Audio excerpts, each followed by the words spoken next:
कृष्ण हरे कृष्ण कृष्ण कृष्ण हरे हरे हरे राम राम राम हरे हरे। हे कृष्ण मेरो सब दुख हराए, एक बार मलाई याद गर, एक बार मलाई याद गर। सुख छैन रतिभर छैन यहाँ, मन रुन्छ प्रभुलाई खोजुका। दुनियाँमा छैन कसैको भर, एक बार मलाई याद गर। हे कृष्ण मेरो सब दुख हर, एक बार मलाई याद गर।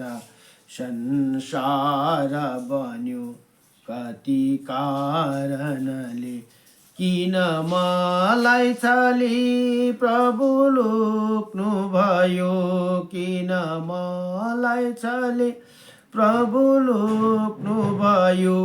केही भेद मलाई बताउने गर, एक बार मलाई याद गर।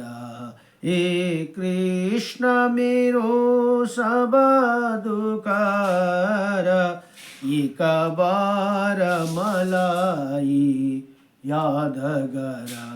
भण्डार दुखीको दयाले भरो, मेरो अर्जी सुनी सवारी होस्। अब दर्शन दी सब कष्ट हर, एक बार मलाई याद गर। हे कृष्ण मेरो सब दुख हर, एक बार मलाई याद गर, एक बार मलाई याद कर। जय जय श्री राधेश्याम। हरे राम हरे हरे, हरे राम हरे हरे। यहाँ फेरि भन्नुहुन्छ, श्री ब्रह्माण्ड महापुराणको मध्य भागमा तृतीय पादको भार्गव चरित्रमा परशुराम र गणेश भगवानको युद्धको प्रसङ्ग यहाँ चल्दैछन्। अब भन्नुहुन्छ वशिष्ठ ऋषि भन्नुहुन्छ, फेरि बोले, अब सुता जी तथा ऋषियों के कथा प्रसंग में सागर और वशिष्ठ के संवाद। सागर राजा र वशिष्ठ ऋषि को संवाद में यहाँ भन्नुहुन्छ कि मैं वशिष्ठ जी ने राजा सागर से कहा कि हे राजन, जब गणपति ने परशुराम को परशु के साथ फेंक दिए, तब वो कांति प्रिय विमूढ़ कहाँ किम कर्तव्य विमूढ़ हो गई। अब हर्ष को शोक से युक्त होकर तथा अपनी पराजय को विचार कर तथा निर्विकार रूप से अवस्थित गणेश जी को चारों ओर देखकर बहुत अधिक क्रोध से युक्त हो गए तथा क्रोधी विष्ट परशुराम ने अपने परशु को फेंका। तब गणेश जी को अपने पिता शिवजी द्वारा दिए गए परशु को देखकर अमोघ करने की इच्छा से बाएं दांतों को दांतों में ग्रहण कर लिया। वो दांत तो कुठार से टूटकर भूमि पर गिर गया। भूमि पर वो खून से सना हुआ दांत इंद्र के ब्रज के आहत पर्वत के समान था। ये राजन, उसी दांतों को गिरने से समुद्र सहित 7 दीप वाली पृथ्वी कांपने लगी। वो सभी लोग भयभीत तो हो गए। स्वर्ग में देवताओं में हाहाकार था। वहाँ पर कार्तिकेय आदि सभी बहुत अधिक व्याकुल हो कोसने लगे। इंद्र के बात कहो तो कोलाहल तथा दांत गिरने की ध्वनि को सुनकर वहाँ पार्वती परमेश्वर दोनों आ गए। सामने ही गणेश जी के एक दांत को टूटा हुआ देखकर पार्वती कुमार कार्तिकेय से पूछा, इसका क्या कारण है। माता द्वारा पूछे गए कुमार कार्तिकेय ने परशुराम के सुनते हुए सारा वृत्तांत माँ को कह सुनाया।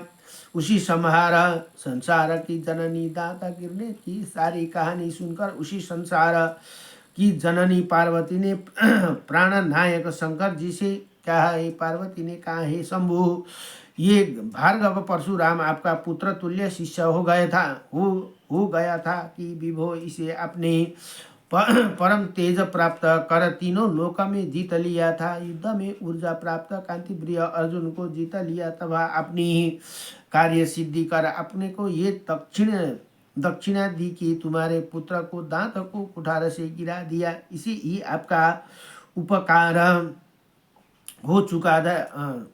को चुका दिया। इसी तो आप कृतार्थ हो जाएंगे, इसमें संदेह नहीं। हे शिवा, आप अपने इसी शिष्य परशुराम ने अपने साथ रखकर रक्षा करो। आप अच्छे गुरु के सब कार्य को ये सिद्धि कर देगा। हे विभो, आप द्वारा अपमानित में आप अब आपके पास नहीं रहूंगी। मैं अपने दोनों पुत्र के साथ अपनी पिता के घर चली जाऊंगी भनेर यहाँ माता पार्वती यसरी रुष्ट हुनुभयो भनेर यहाँ बताउनुहुन्छ। अब यहाँ संत पुरुष को अपने शिष्य के पुत्र के समान सत्कार करना चाहिए। आपने तो वाणी से भी सत्कार नहीं किया है। इसके बाद पार्वती ने कहा कि मैं अपने इसी पुत्र को मैं दुखित होकर ले जाऊंगी। वशिष्ठ भन्नुहुन्छ, ऋषि भन्नुहुन्छ, हे राजन, इसी प्रकार पार्वती को वचन सुनकर भगवान शंकर ने अच्छे या बुरे, साधु अथवा असाधु कोई वचन नहीं कहा और फिर उन्होंने शरण में आए हुए कि कलेश को नष्ट करने वाले गोलोका कि स्वामी गोपी शाह अनेकों प्रकार के अनुनयों को जानने वाले भगवान कृष्ण को मन से स्मरण किया सबके। इसके बाद स्मरण करने मात्र से शरणगत के दुख को हरने वाला दीना दया सिंधु भक्तों के वश में रहने वाला अखिलेश्वर भगवान कृष्ण आ गए।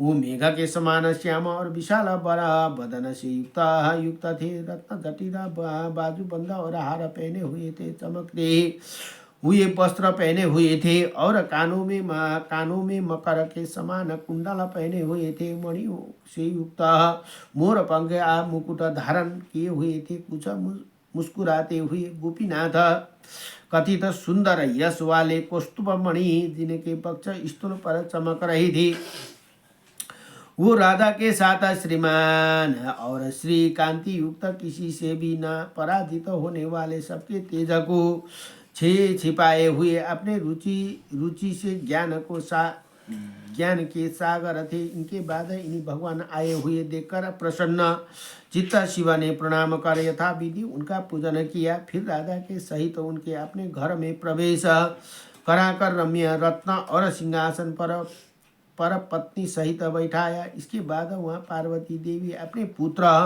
के साथ आ गया। तब उन्होंने अपने दोनों पुत्र के कहे सहित उनके चरणों में स्पर्श किया। इसके बाद नतमस्तक होते हुए परशुराम ने भी वहाँ पहुँच गए और परशुराम व्याकुल मन होकर पार्वती जी के चरणों में गिरे।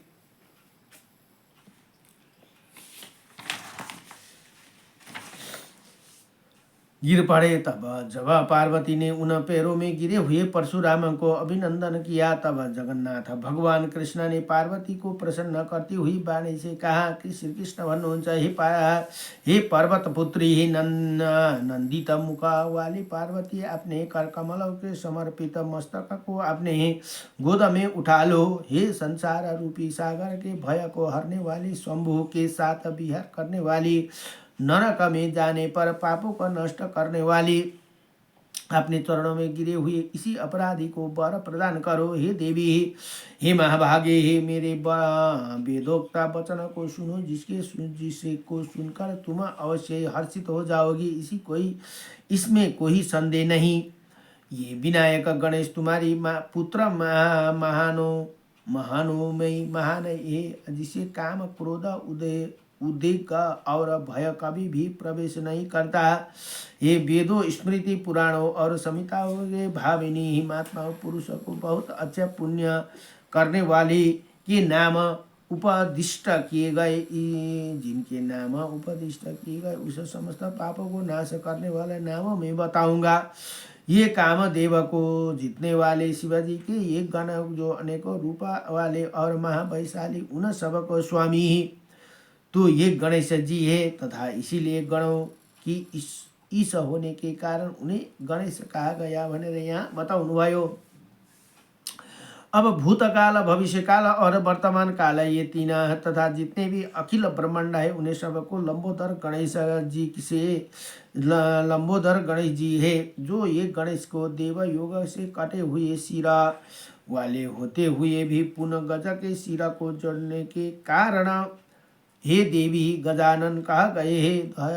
हिरण द्वारा सप्ताह चतुर्थ तिथि को उदत आतुर चंद्रमा इन्होंने अपने मस्तक पर धारण कर लिया, तब इन्होंने भालचंद्र कहा गया है भनेर यहाँ बताउनुहुन्छ। प्राचीन काल में 7 मुनियों द्वारा शाप दिए गए थे, पूर्ण नाश को प्राप्त हो गए थे।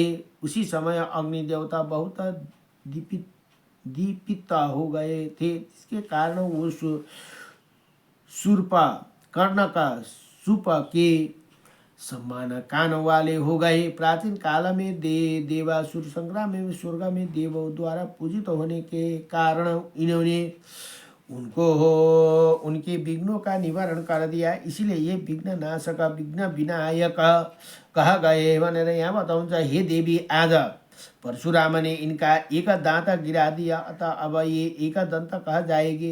इसके बाद ब्रह्मा और शंकर की प्रिय तथा अपनी टेढ़ी सूंड होने के कारण ये अन्य नाम के रूप वक्रतुंड कहा जाएंगे।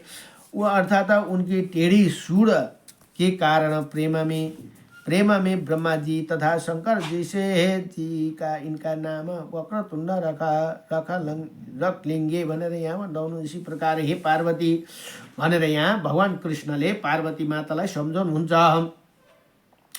तुम्हारे इसे ही पुत्र के तीनों कालों में अनुगत स्मरण मात्र से पाप को हरने वाले नाम है। इसी त्रयोदशी कल्प में पूर्व दशमी को मेरे द्वारा इन्हें एक वर दिया जाता है। सब देवों का पूजन में जात कर्म आदि सत्कार में है, यात्रा में और वाणिज्य आदि में, युद्ध में शुभ देवचरण में, वो समय का कष्ट होने पर काम्य सिद्धि के लिए और गजानन की पूजा करेगा उनके सब कार्य सिद्धि होंगे, इसमें संयम नहीं है भनेर यहाँ बताउनु भयो।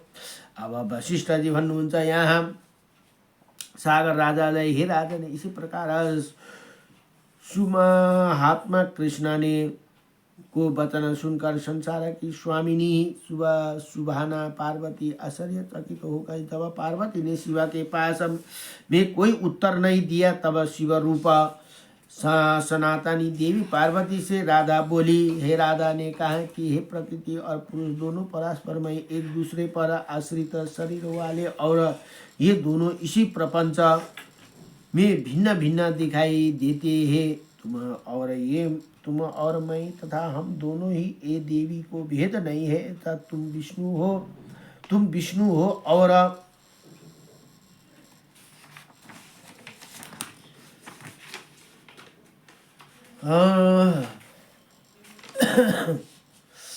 मैं शिवा हूँ। हम दोनों दो गुणे हो गए हैं। शिवा के हृदय में विष्णु आपके द्वारा पुनर्रूप में स्थित है। अब मेरे रूपा को हृदय में धारण कर विष्णु के हृदय में शिव पूर्णतः स्थित है। इसी दोनों हमारा स्वामियों में भी कोई नहीं दिखाई देता है। ऐसे कहकर राधा ने गजानन को गोद में रखकर उनके सिर में चुमन कर अपने हाथों से मस्तक पर स्पर्श किया। छूने मात्रा से ही कपाल पर हुआ घाव भर गया।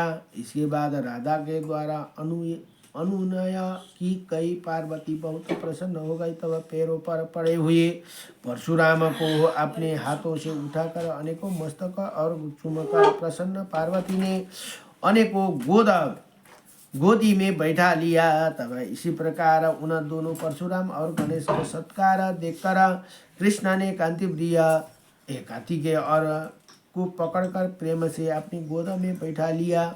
इसके बाद मानो दोनों देने वाले शंभु ने भी उपस्थित कृष्ण पुत्र श्रीदामा को प्रेम से आधार करके अपनी गोद में बैठा लिया भनेर यहाँ बताउनुहुन्छ।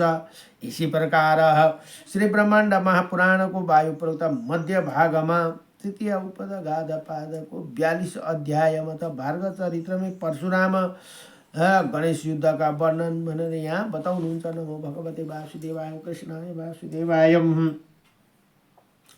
हरे परमात्मने नमः प्रणत क्लेशनाशाय गोविन्दाय नमो नमः सच्चिदानंद रूपाय विश्वोत्पत्तादिहितवेत्रापत्राय विनाशाय श्रीकृष्णाय वयं नमो भगवते वासुदेवाय। ओम नमो भगवते वासुदेवाय नमः।